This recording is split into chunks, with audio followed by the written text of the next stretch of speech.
Vamos então seguir com a leitura da Gênese em sua versão original. Os milagres e as predições segundo o Espiritismo. A doutrina espírita é o resultado do ensino coletivo e concordante dos espíritos. A ciência é chamada a constituir a Gênese segundo as leis da natureza, e não por dogmas. Deus prova sua grandeza e seu poder pela imutabilidade de suas leis, e não pela sua suspensão. Para Deus, o passado e o futuro são o presente. Allan Kardec.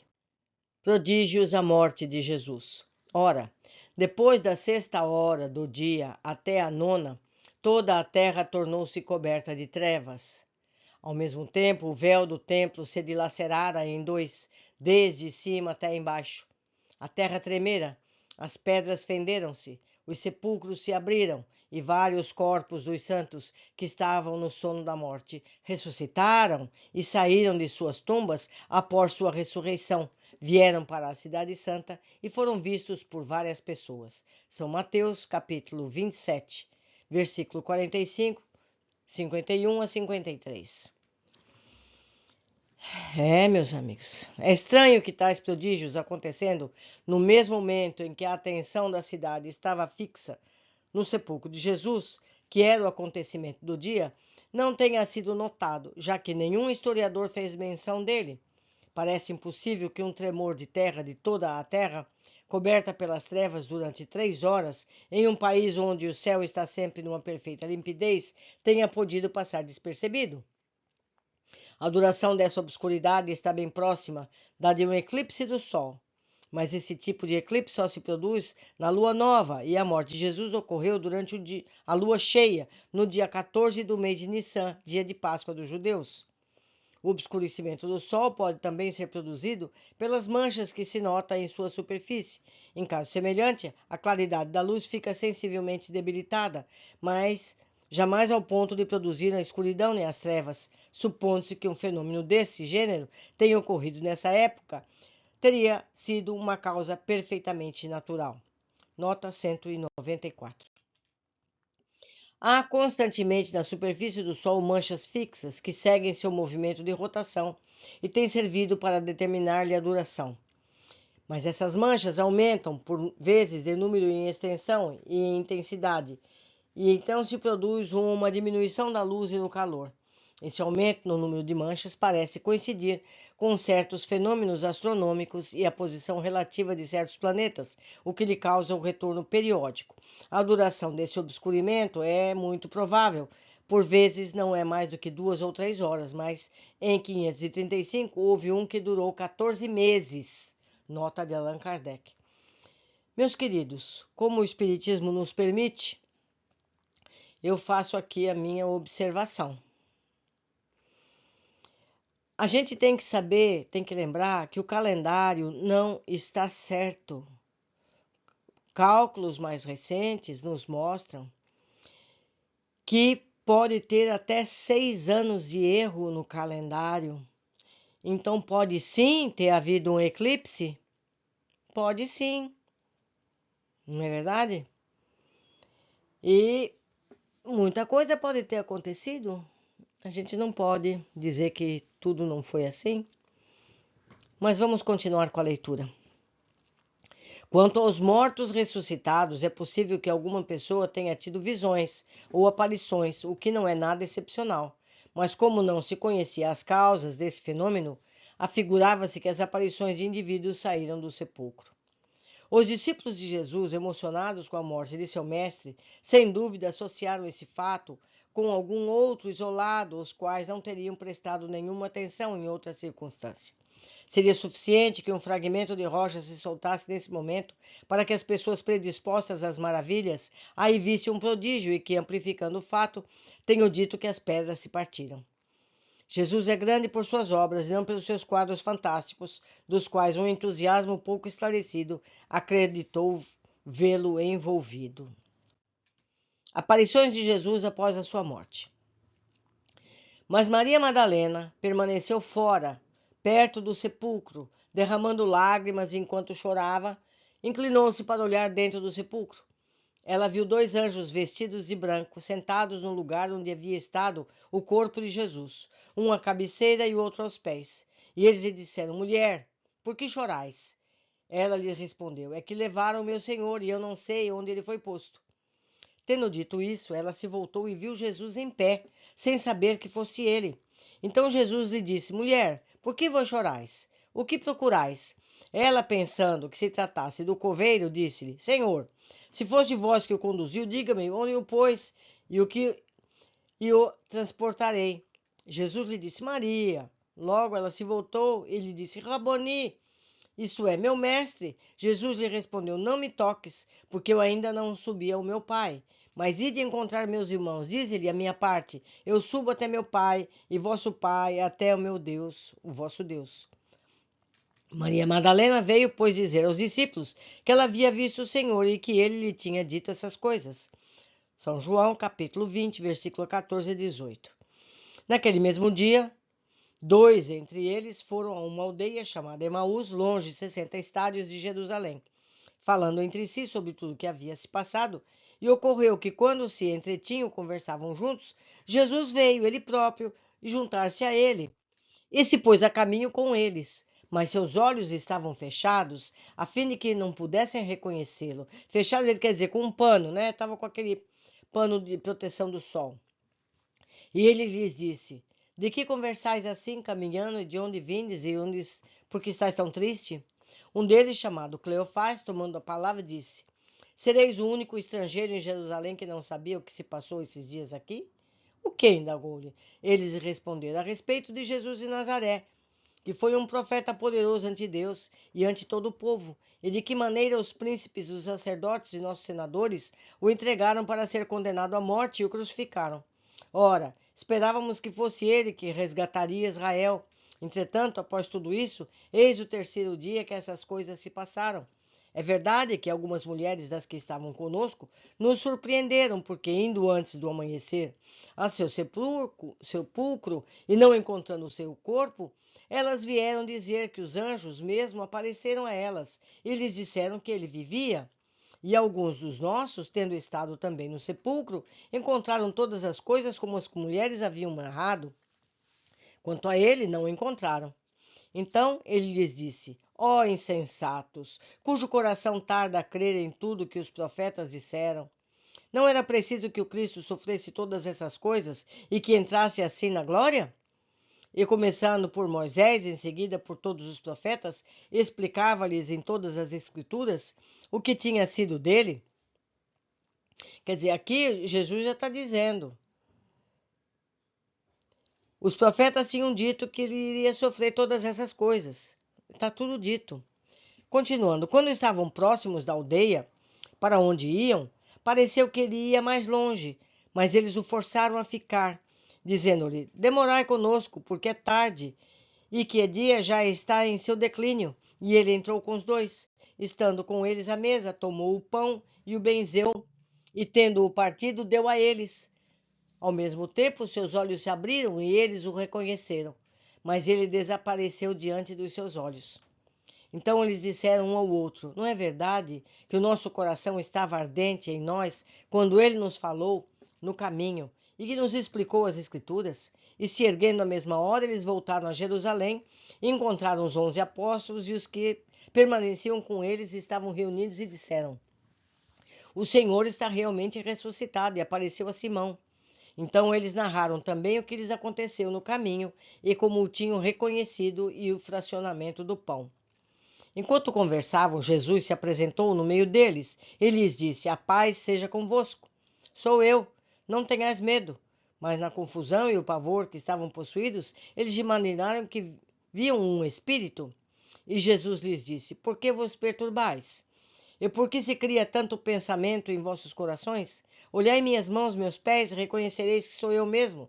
Tocai-me, considerai que um espírito não tem nem carne nem ossos, como em mim, como vedes que os tenho.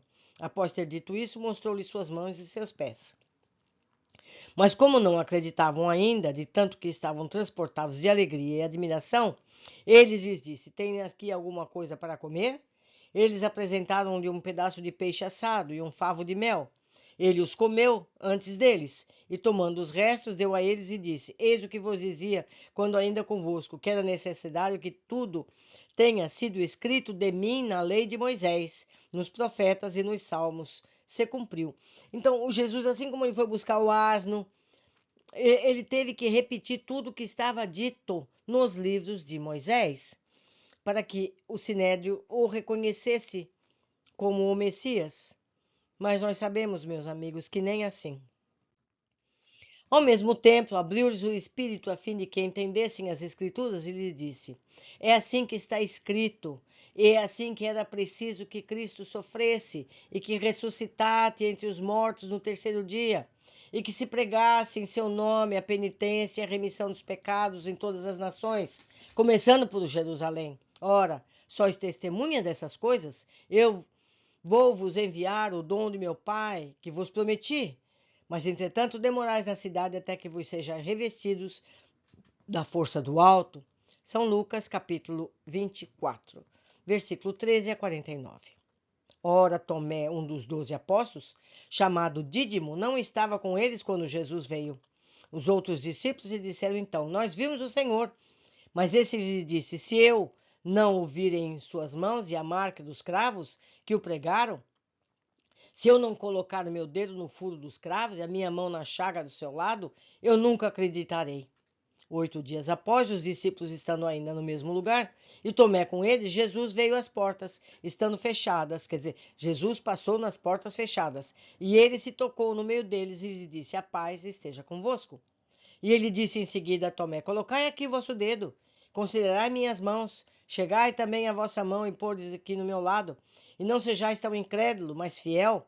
Tomé lhe respondeu e lhe disse: Senhor, meu Deus. Jesus disse: Tendes acreditado, Tomé, porque viste, feliz daquele que acreditou sem ter visto. São João, capítulo 20, versículo 20 a 29. Jesus se fez ver ainda, depois de seus discípulos, na borda do mar de Tiberíades, e ele se fez ver desse modo.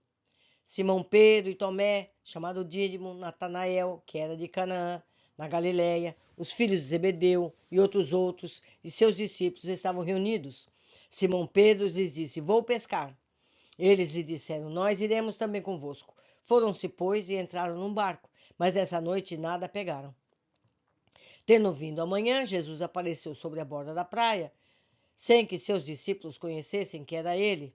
Jesus lhes disse então: Filhos, nada tendes para comer? Eles responderam: Não. Eles vos disse: Lançai a rede do lado direito do barco, e vós vos encontrareis. Eles lançaram logo e não puderam mais retirá-la, de tanto que pesava uns peixes.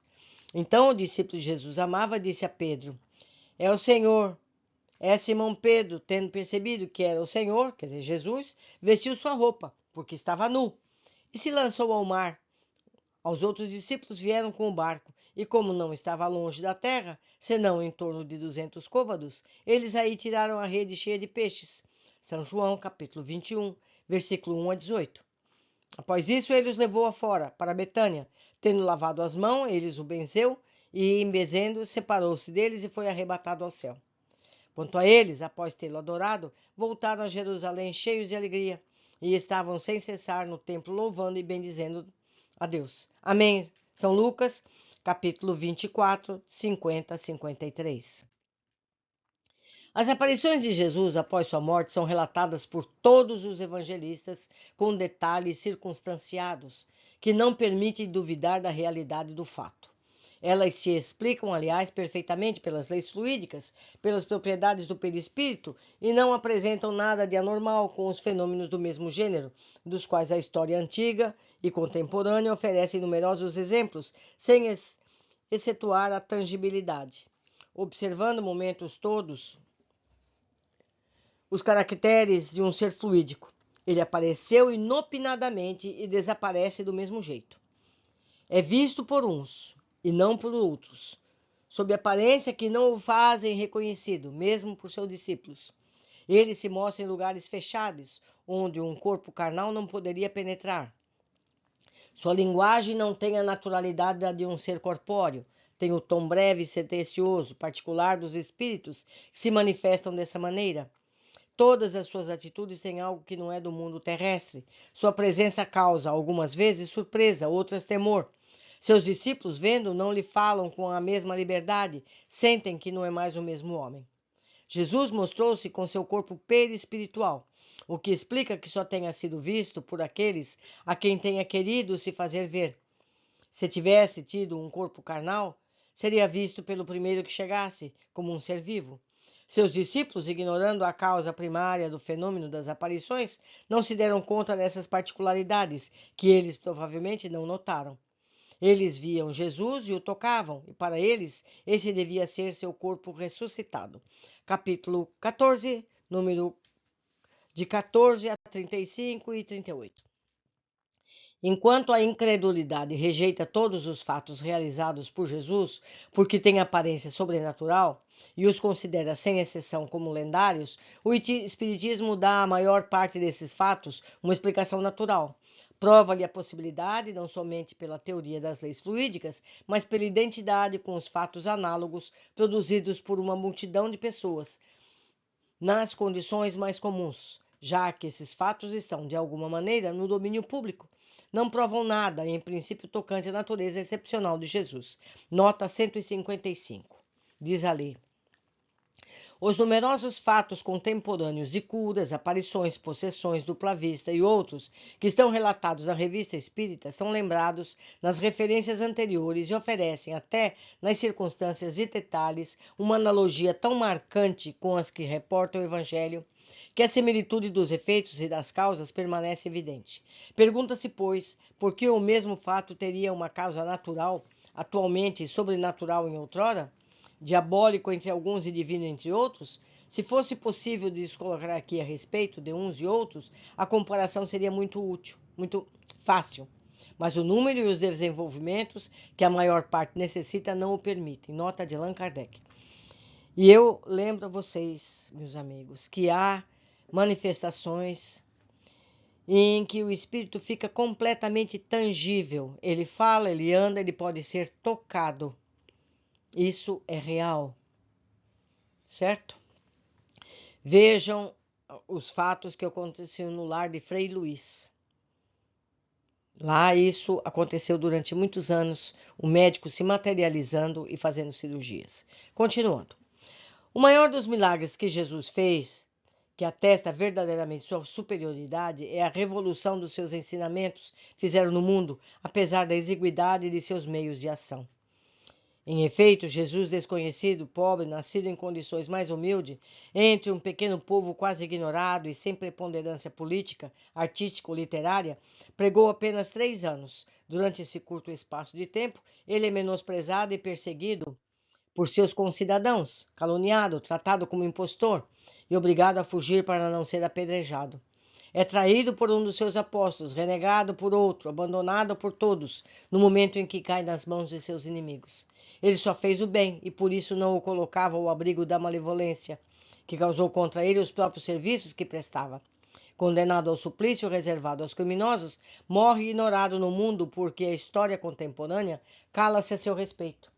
Nota 196. O historiador Flávio Joséfo é o único que fala dele e diz muito pouca coisa. Nota de Allan Kardec. Não há nada escrito, entretanto, ajudado por alguns homens obscuros como ele. Sua palavra foi suficiente para regenerar o mundo. Sua doutrina matou o paganismo todo-poderoso e se tornou a bandeira da civilização. Tinha, pois, contra ele tudo o que pode fazer os homens fracassarem, razão pela qual dizemos que o triunfo da sua doutrina é maior dos seus milagres, ao mesmo tempo que prova a sua missão divina. Se, em lugar de princípios sociais e regeneradores, fundados sobre o futuro espiritual do homem, ele só tivesse oferecido à posteridade alguns fatos maravilhosos, provavelmente na atualidade seu nome seria muito pouco conhecido. Desaparecimento do corpo de Jesus. O desaparecimento do corpo de Jesus após sua morte tem sido objeto de numerosos comentários. Ele é atestado por 4 evangelistas, segundo as narrativas das mulheres, que foram ao sepulcro no terceiro e não o encontraram lá. Alguns viram nesse desaparecimento um fato miraculoso, outros supuseram numa remoção clandestina. Conforme outra opinião, Jesus não teria se revestido de um corpo carnal, mas somente de um corpo fluídico. Ele não teria sido, durante toda a sua vida, mais que uma aparição tangível, em outra palavra, uma espécie de agênere.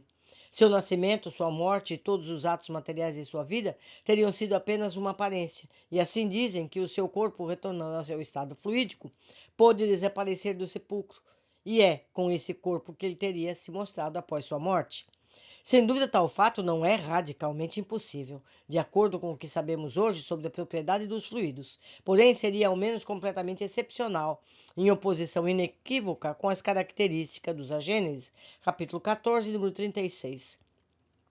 A questão é, então, saber se tal hipótese é admissível, se ela é confirmada ou refutada pelos fatos. A permanência de Jesus na Terra apresenta dois períodos: o que permaneceu e o que seguiu a sua morte. No primeiro, após o momento da concepção até o nascimento, tudo se pesa com sua mãe nas condições comuns da vida. Nota 197 que leremos. Não falamos do mistério da encarnação, pois não temos de nos ocupar aqui, o que será examinado ulteriormente. Nota de Kardec. Quer dizer, não quer tratar aqui dos fatos da gestação de Maria. Continuando. Após o nascimento até sua morte, tudo em seus atos, em uma linguagem e nas diversas circunstâncias de sua vida, apresenta as características inequívocas de corporeidade. Os fenômenos de ordem psíquica que se produzem neles são acidentais e nada anormais, já que se explicam pelas propriedades do perispírito e se encontram em diferentes graus em outros indivíduos após sua morte. Ao contrário, tudo nele revela ser fluídico. A diferença entre os dois estados é de tal forma marcante que não é possível compará-los. Não nos esquecemos que ele pediu comida. Ele comeu um peixe e mel quando ele apareceu para os discípulos depois da crucificação. Certo? Ele se alimentou. O corpo carnal tem as propriedades inerentes à matéria propriamente dita, em que diferem essencialmente aquela dos fluidos etéreos. A desorganização aí se opera pela ruptura da coesão molecular. Um instrumento cortante, penetrando no corpo material, divide os tecidos. Se os órgãos essenciais à vida forem atingidos, seu funcionamento cessa e a morte se segue, isto é, a morte do corpo. Essa coesão, não existindo nos corpos fluídicos, a vida não repousa sobre o funcionamento dos órgãos essenciais, e não nele. Não se produzem desordens análogas. Um instrumento cortante ou qualquer outro aí penetra como um vapor, sem nele causar qualquer lesão. Eis porque esse tipo de corpo não pode morrer, e porque seus fluidos designados sob o nome de agêneses não podem ser destruídos. Após o suplício de Jesus, seu corpo ficou inerte sem vida. Ele foi sepultado com os corpos comuns, e cada um pôde vê-lo e tocá-lo após a ressurreição, quando ele quis deixar a terra. Não morre outra vez, seu corpo se eleva, desvanece-se, desaparece, sem deixar nenhum traço, prova evidente de que esse corpo era de outra natureza, diferente daquela que permaneceu na cruz, de onde é preciso concluir que se Jesus pôde morrer, é que ele tinha um corpo carnal. Tenho minhas dúvidas. Por sequência de suas propriedades materiais, o corpo carnal é a sede das sensações, das dores físicas que repercutem no centro sensitivo do espírito. Não é o corpo que sofre, é o espírito que recebe a repercussão das lesões ou alterações dos tecidos orgânicos. Em um corpo privado de espírito, a sensação é absolutamente nula. Pela mesma razão, o espírito que não tenha corpo material não pode experimentar os sofrimentos que são resultados da alteração da matéria, de onde é preciso igualmente concluir que, se Jesus sofreu materialmente, e o que não pode duvidar é que ele tenha tido um corpo material de uma natureza semelhante à de todo mundo. Aos fatos materiais vêm se juntar as considerações morais todo-poderosas. Se Jesus tivesse estado durante sua vida nas condições dos seres fluídicos, não teria experimentado nem a dor e nem nenhuma necessidade do corpo. Supor que ele fosse assim é tirar-lhe todo o mérito da vida de privação e de sofrimento que ele escolheu como exemplo de resignação.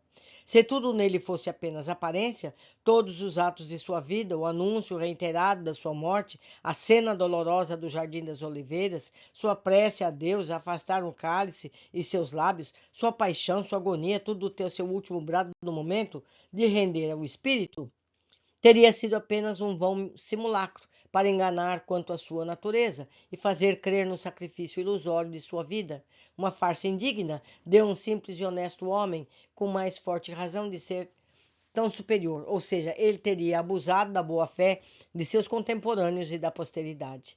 Tais são as consequências lógicas desse sistema. Consequências que são inadmissíveis porque o rebaixariam moralmente em vez de elevá-lo. Jesus, pois, teve, como todo mundo, um corpo carnal e um corpo fluídico, demonstrados pelos fenômenos materiais, pelos fenômenos psíquicos que marcaram a sua vida. Em que se transformou o corpo carnal? É um problema cuja solução não se pode reduzir até nova ordem, salvo por hipóteses que, pela falta de elementos suficientes para assegurar uma convicção. Essa solução, aliás, é de uma importância secundária e não acrescentaria nada aos méritos do Cristo, nem aos fatos que atestam, de certa maneira muito categórica, sua superioridade e sua missão divina.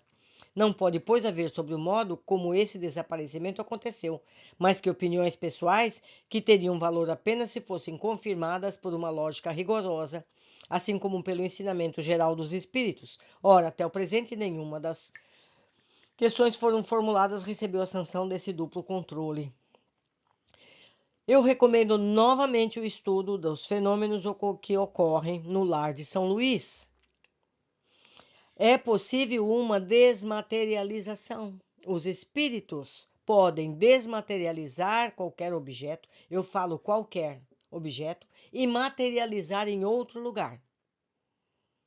Porque a matéria é apenas a condensação atômica, que pode facilmente, na mão de espíritos competentes, se dissolverem. Então, é perfeitamente possível que Jesus tenha se desmaterializado para não ficar nenhum corpo.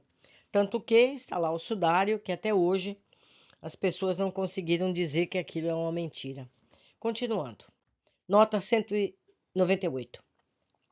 Depois de minuciosa análise racional sobre os mais diversos aspectos, Allan Kardec registra a ausência da universalidade do ensino dos bons espíritos sobre a questão.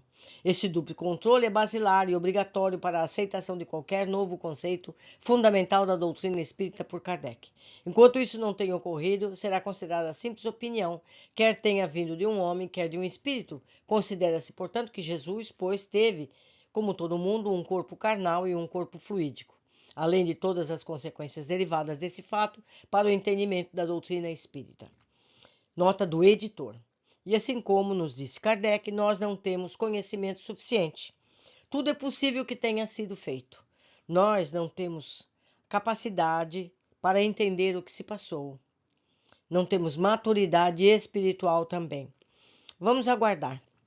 Eu sei que quando a gente está no plano espiritual, a gente pode assistir os fatos que aconteceram no passado. Vamos pedir para ver todos esses fatos e vamos saber da verdade, não é? Continuando o último trecho dessa leitura de hoje. Se os espíritos ainda não resolveram a questão pela unanimidade de seus ensinamentos, é que, sem dúvida, o momento para a resolução ainda não chegou, ou que ainda faltam conhecimentos, com a ajuda dos quais possamos resolvê-la por si própria. Entretanto, sendo descartada a suposição de um rapto clandestino, poder-se-ia encontrar, por analogia, uma explicação provável na teoria do duplo fenômeno dos transportes e da invisibilidade. Livro dos Médiuns, capítulo 4 e 5. Essa ideia sobre a natureza do corpo de Jesus não é nova.